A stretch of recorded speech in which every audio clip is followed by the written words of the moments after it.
Саламатсызбы? Ушул сиз менен бүгүн адам өзүн өзү өстүрүү туурасында, кантип адам өзүн өзү башкарса болот мына ушул туурасында маек куралы деп келдик. Саламатсызбы алгач эле? Кандайсыздар? Келиңиздер. Алыкул акын айткандай, мен өзүмдү үй сыртынан тыңшасам дегендей, бир ар бир адам өзүнө бир анализ берет болуш керек да. Анан биздин теле көрүүчүлөргө дагы айрымдары сизди билет. Айрым бир көрүүчүлөр билбей да калышы мүмкүн.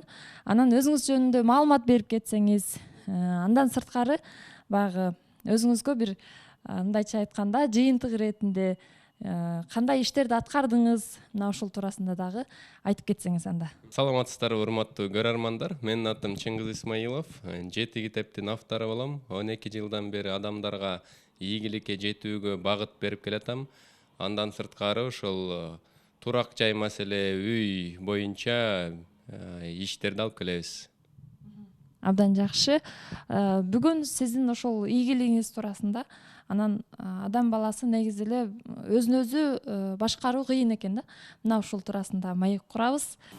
Бүгүнкү күндө канча өзүңүздүн бизнесиңиз бар, мындайча айтканда, сиз көбүнчө китеп жазып, башкаларды өнүктүрүү тармагында көп иштеп келатпайсызбы?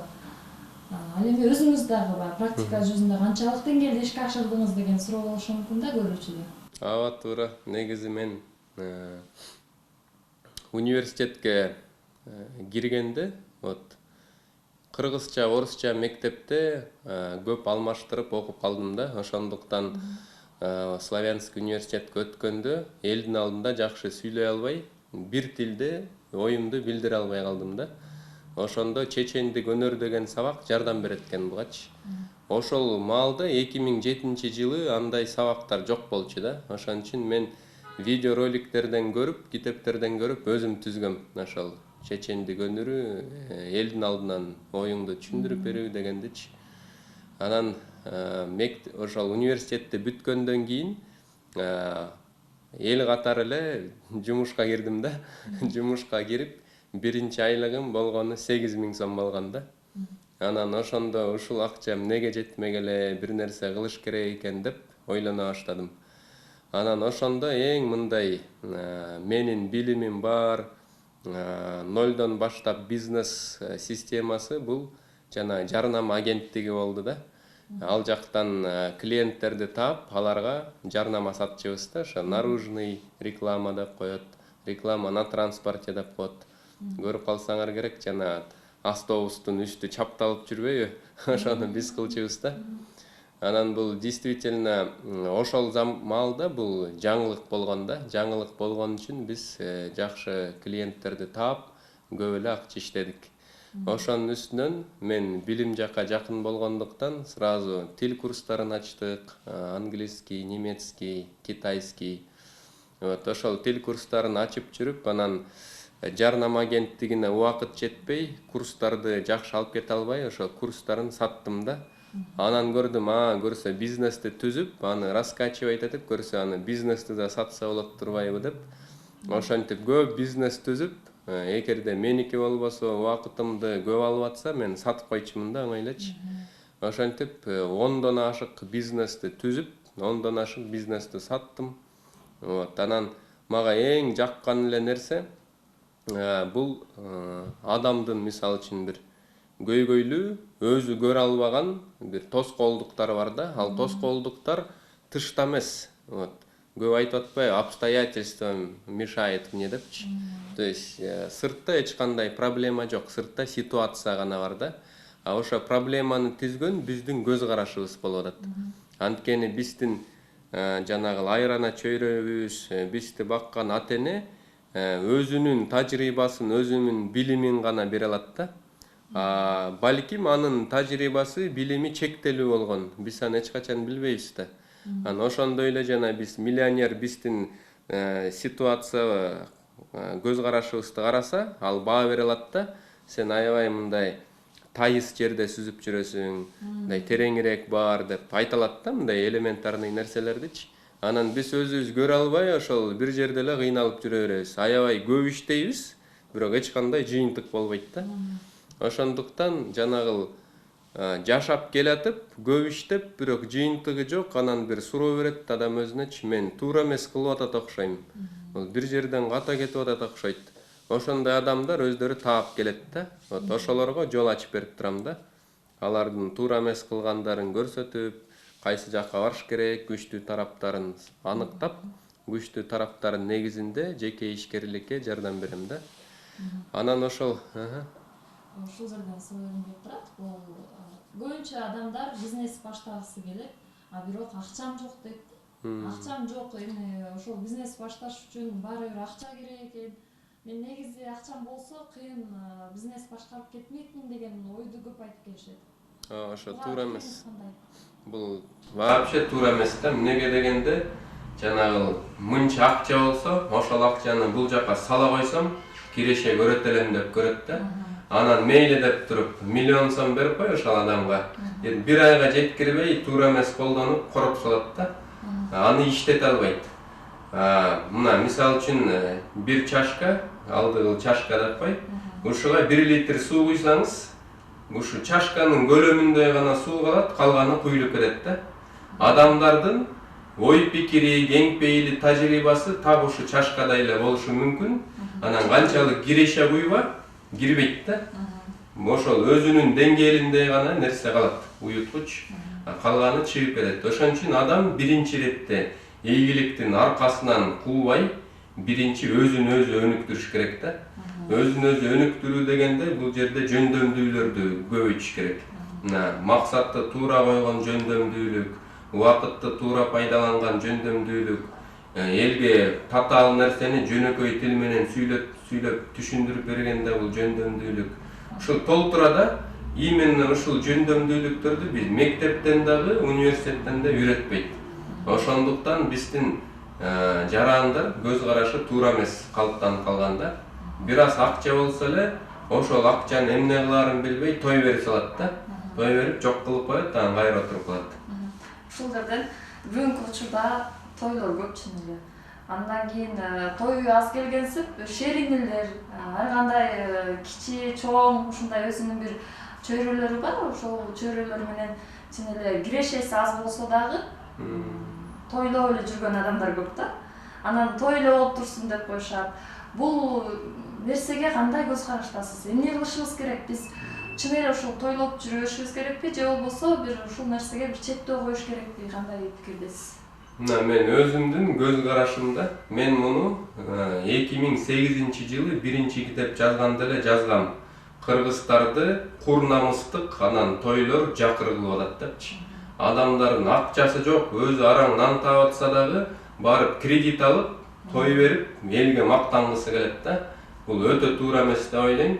Карызга батып, анан, например, 2 жаш үйлөнсө, биз элден кембизби деп туруп кредит алат дагы, белчеге барат карызга.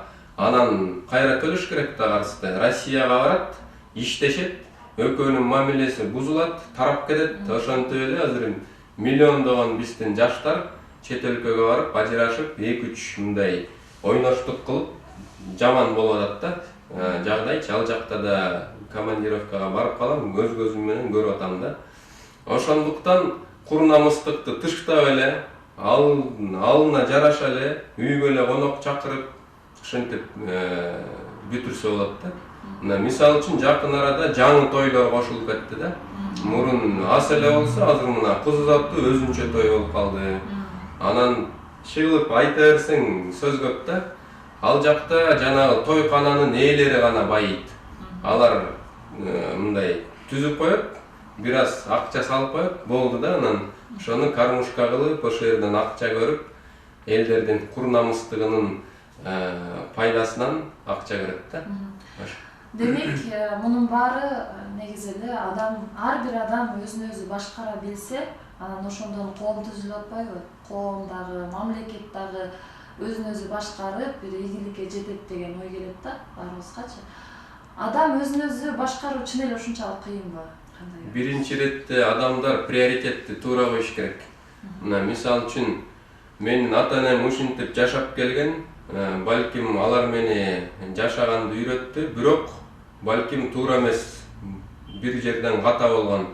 мен эми ушул жакырчылыкты мен улантпай эле башкача жол менен барайын. Мен алдыга максат коеюн, менин балдарым жакшы билим алсын, эч нерседен кем болбосун, сапаттуу билим берейин деп аракет кылса, ошо жок дегенде өзү анан балдары ушул жаман жашоону улабай, уже жаңы ступеньге чыгат да. Ошондуктан жанагыл көп адамдар мисалы үчүн ийгиликке жеткен адамдарды көрө албайт да, ичи тар болупчу. Бул сүйлөй берет. Мунуку болду. Если оңой болсо бардыгы эле ушинтип жыргап кетпейт беле депчи. Бул чынында оңой эмес. Ийгиликке жетиш аябай кыйын да, жанагы ийне менен кудук каскандай эле. Просто тигил ошол адамдар мунун канчалык өзүн-өзү дисциплина кылганын, канчалык бир жертваларга барганын, кандай банкрот болуп кайра аракет кылып бутка турганын көрбөй калат да. Анан ойлой берет, бул оңой, же болбосо бул болбойт, же болбосо тааныштары жардам берген, же болбосо мунун чоң акчасы болчу башында эле деп ойлойт да. Эгерде тиги азыркы мындай көп эле миллионерлер бар Кыргызстанда деле. Кээ бирөөсү балким ошо туура эмес жол менен келди, кээ бирөөсү чындап эле өзүнүн мэйнет маңдай тери менен жеткен да. Анан адам өзүн башкара билүү аябай оңой болот, эгерде максатты, приоритетти туура койсо.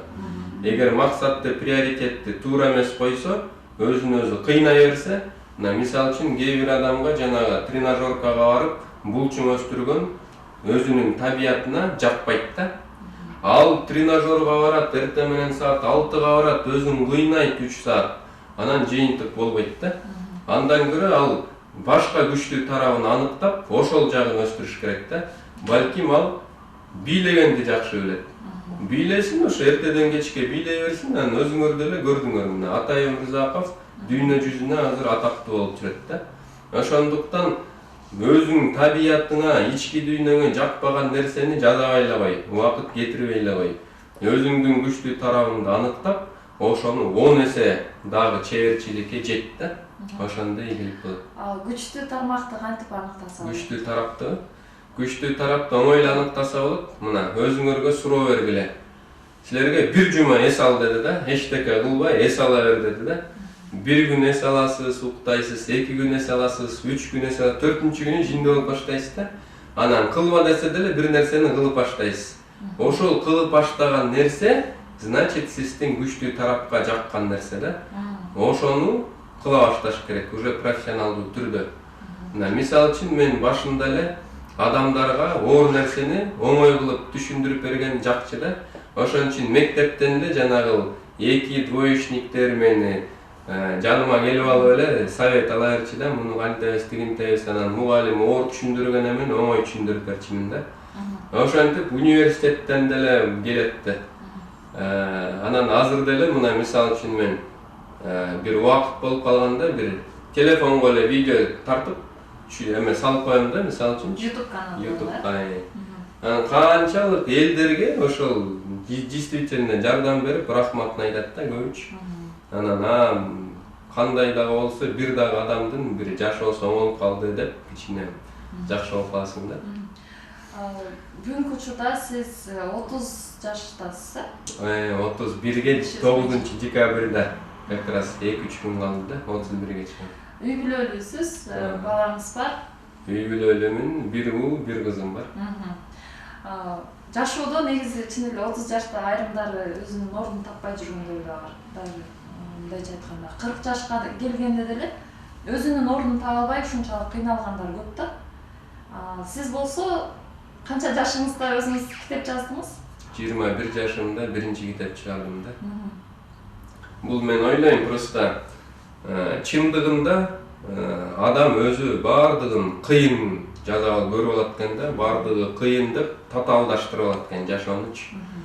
Чын айтып келгенде мунун баары оңой эле нерсе экен. Бирок ошол башынан туура күчтүү тарабыңды таап, ошол жакты гана ура берсең, чеберчилигиңди өнүктүрүпчү.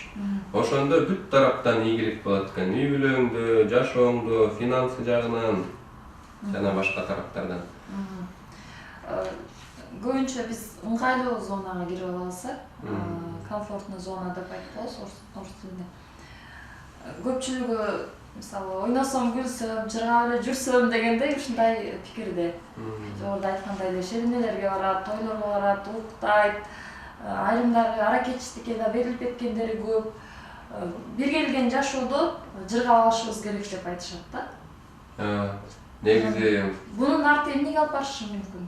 Жыргал жашоонун арты мисалы. атайын мындай система бар. Аны кагазга чийип көрсөтсө баардыгы анык көрүнөт да. Бай нолдон баштап бай болуп калган кишинин ошол эле нолдон баштап анан кийин кедей болуп калган кишинин экөөнүн жолун карайт да.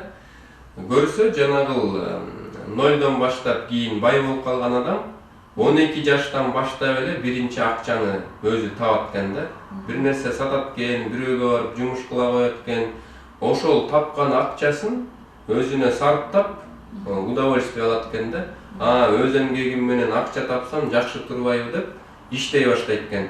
Ошон үчүн жанагыл өспүрүм жаштан баштап жаш кезинде көп иштеген адам ошол акчаны иштетип, андан да көп таба баштайт экен да. Жанагыл кийин кедей болуп калган адам тапкан акчасын сразу коротот экен да. Анда жанагыл чоң акча көтөрүп жүрүш же жанында кармаш өзүнчө эле мындай дискомфорт боло берет экен да. Мисалы үчүн исследование кылыптыр, 10 адам лотереядан миллион утуп алышыптыр да. Кийин 1 жылдан кийин караса, ошол 10дун ичинен экөө эле жанагыл акчаны көбөйтүп алыптыр. 8 адам наоборот минуска түшүп кетиптир. Андан да көп карыздар бар экен да. Анткени коротконду бардыгыбыз жакшы көрөбүз да, ошончолук акча тапканда биз билбейбиз да. Ал эми акчасы жок, кантип бизнес баштаса болот? Биринчи иретте ошо мен айтат элем, мына акчам жок, мен эмне кылам, таанышым жок, тажрыйбам жок, билим жок деген адамдарга биринчиден айтат элем, күчтүү тараптарыңарды аныктагыла. Экинчиден, ошол күчтүү тараптын негизиндеги сиздин жөндөмүңүздү бекер элдерге жардам бергиле. Үчүнчүдөн, эгерде ошону жогору деңгээлде жардам берип баштасаңар, элдер өздөрү эле акча төлөй баштайт да. Ошо төлөй баштаганда, мен уже кудуретим жетет экен деп туруп, жеке ишмерликти баштагыла. Жарнама берип сата баштагыла кадимкидей. Мына мен простой эле пример алып келейин да. Бирөө жанагыл праздниктерди жакшы уюштуручу да, майрамдардычы. Ал аябай ушунчалык ага жакчы, бекер туугандарга, тааныштарга кылып берип атып, аны уже рекомендация кылып башташты да, вот ушу сонун кылат депчи. Анан кийин уже төлөй башташты. Ошондой эле жана тамадалар дагы ушинтип ийгиликке жеткен. Чыгылып, любой сфераны айтпа, биринчи күчтүү тарап сага жаккан нерсени бекер жаза башта да. Бекер жазап баштап, ошол действительно элдерге жакса, элдер өздөрү эле акча төлөй баштайт да. Анда эмесе ушул стол үстүндө турган өзүңүздүн китептериңиз, эмгектериңиз туурасында да маалымат берип кетсеңиз. Мен негизи ошо жаныма коюп коем, тигил 7 китептин автору десем көп ишенбейт, бул мен эле сүйлөп атат депчи. Бирок мына азыр жанымда 3 китеп бар, «Быть победителем» деген китеп да. Ушул 3 жолу басылып чыккан. Биринчи басылышы как раз секрет общения болчу. Ошондо Славянский университетте 2-нчи курста окуп жүргөм. Өзүмдүн тажрыйбаман, студенттер окуган суроолорду бергенде мен аларга жоопторду таап, издеп бир эмгек жаралган да.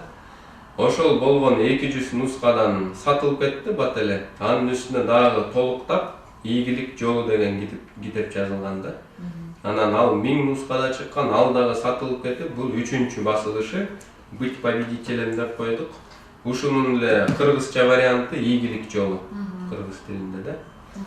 Анан 10 жыл өзүмдүн тажрыйбамдын негизинде жана чечендик өнөрү боюнча ораторский искусство деп коет, ошо боюнча китеп жазгам да, мастерского.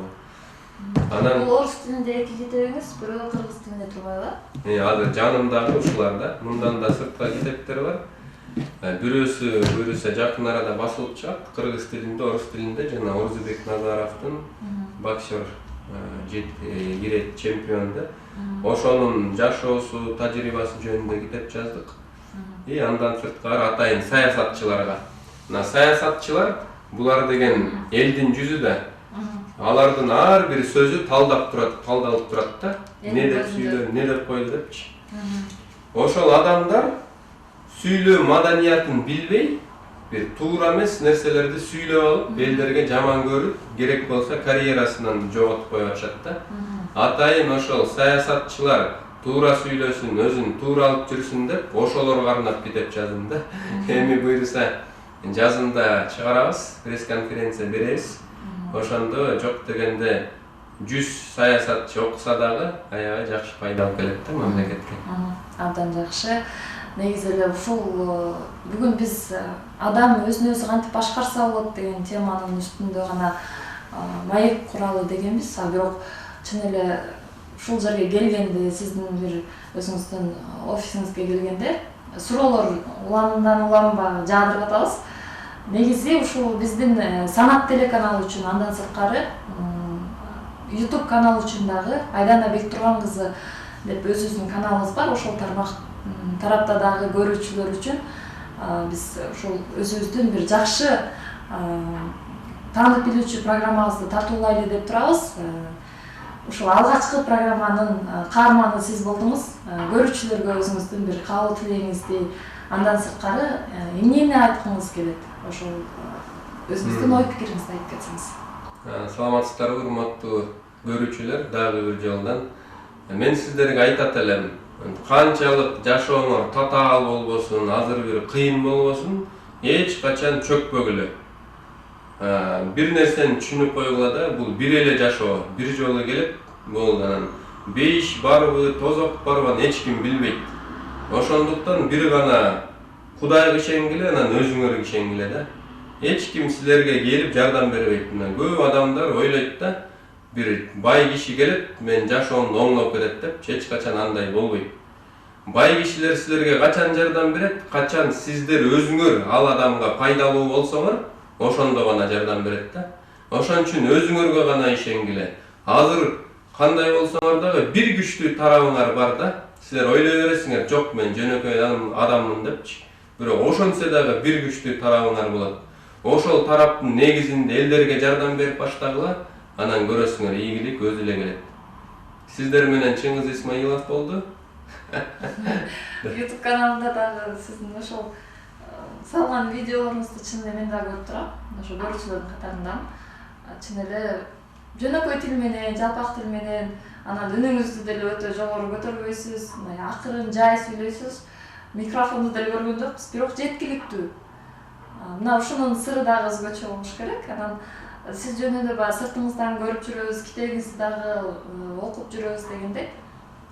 Бул 30 жашта ушундай ийгиликке жетиш дагы оңой эмес. Мындай караганда биздин ушундай жарандарыбыз бар, ушундай каарманыбыз бар. Демек, биздин өлкөбүз дагы өнүгөт деген жакшы оюбуз бар. Анда эмесе көрүүчү, кийинки эфирге чейин аман болуңуз.